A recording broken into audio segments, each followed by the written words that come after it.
اللہ نے، اللہ کے رسول صلی اللہ علیہ وسلم نے اس دنیا کی حقیقت خوب بتلائی ہے. اس لیے کہ آپ علیہ الصلوۃ والسلام فرمایا کرتے کہ اگر کوئی شخص اس دنیا کی حقیقت سے بے خبر رہا اور اس سے دھوکہ کھا گیا اور اس پہ فریفتہ ہو گیا تو ساری برائیوں کی جڑ یہی تو ہے، پھر ساری برائیوں میں مبتلا ہوگا. حب الدنیا رأس کل خطیہ، ہر خطا کی جڑ دنیا کی محبت ہے.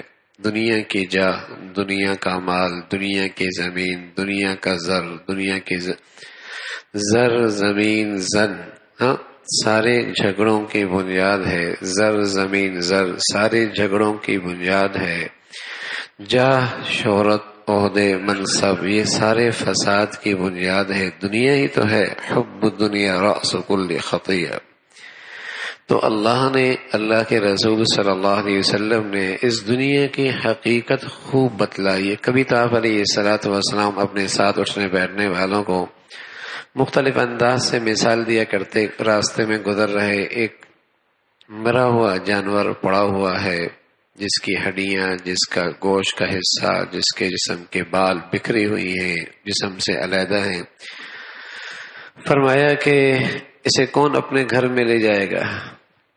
کہ یا رسول اللہ، اس کو، بدبودار کو، حرام چیز کو، مری ہوئی ہے، اسے کون اپنے گھر میں لے کے جائے گا؟ فرمایا اللہ کے ہاں اس دنیا کی حقیقت اس سے بھی کم تر ہے. اس کی حقیقت اللہ کے ہاں اتنی بھی نہیں ہے. تو اللہ کے نبی نے صلی اللہ علیہ وسلم نے کبھی یوں فرمایا کہ الدنیا سجن المؤمن و جنت الکافر. دنیا مومن کے لیے قید ہے.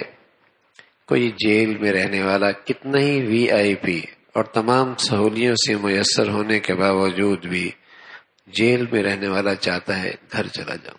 اگرچہ اس کا گھر چھوٹا ہے، جیل میں اسے ساری تعلقات کی وجہ سے سہولیات میسر ہیں، لیکن پھر بھی اس کی چاہت ہے گھر جاؤں، یہاں سے گھر جاؤں. تو فرمایا مومن کے لیے دنیا قید خانہ ہے. کیسا بھی خوشحال کیوں نہ ہو، اگر دنیا کی حقیقت سمجھتا ہے اور کل کی زندگی کی حقیقت سے باخبر ہے تو اس کی آرزو ہے اپنے گھر جاؤں. گھر وہ ہے. من احب لقاء اللہ احب لقاءہ، جو اللہ سے ملنا پسند کرتا ہے اللہ بھی اس سے ملنا پسند فرماتے.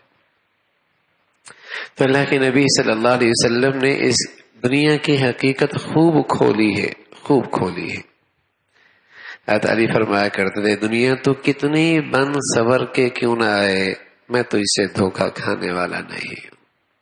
اس لیے کہ تو نے کب کس سے وفا کی، تو نے کب کس سے وفا کی ہے، کس کے ساتھ رہی ہے. اتنا اکٹھا کیا، اتنا مال کیا، اتنا سب کچھ بنایا، لیکن لمحے کی بات ہے دنیا اسے اپنے تمام تر سامانوں سے اٹھا کر منو من مٹی کے نیچے چھوڑ کے آ جاتی. اللہ نے بھی اسی طرح اس کو مختلف مثالوں سے سمجھایا. فرمایا دیکھو آسمان سے بارش ہوتی ہے، زمین کا سبزہ ہرا بھرا ہوتا ہے، خوب کھیتی نکلتی ہے. کھیتی کا مالک اب مطمئن ہوتا ہے کہ اب تو میں اس کو کٹائی کروں گا اور مجھے اس پہ اب پورا قابو اور قدرت حاصل ہو گئی. اچانک رات کو یا دن کو کوئی حادثہ آتا ہے اور وہ کھیت ایسا چٹیل ہو جاتا ہے جیسے یہاں کچھ تھا ہی نہیں. ہاں فلاں تھا نا بھائی. ایک وقت آتا ہے زبان تو کیا دل و دماغ سے بھی نکل جاتا ہے، کوئی تذکرہ ہی نہیں کرتا. ختم ہو گیا. زبانوں سے تذکرے مٹے، دماغ سے اس کا اثر مٹا، تو ایسے جیسے یہاں تھا ہی کوئی نہیں.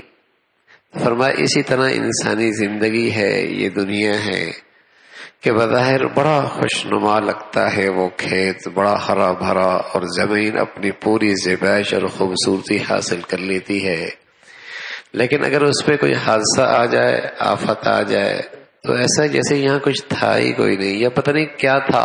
کون سا کھیت لگا ہوا تھا، گندم کا تھا، مکئی کا تھا، کون سا کھیت لگا ہوا تھا، تو اسی طرح اس انسانی زندگی ہے، بڑا شہرہ ہوتا ہے، بڑا نام ہوتا ہے، بڑے تذکرے ہوتے ہیں، اور ایک وقت آتا ہے لوگ اس کے تذکرے چھوڑ دیتے ہیں اور دل و دماغ سے اس کا تأثر ہی مٹ جاتا ہے۔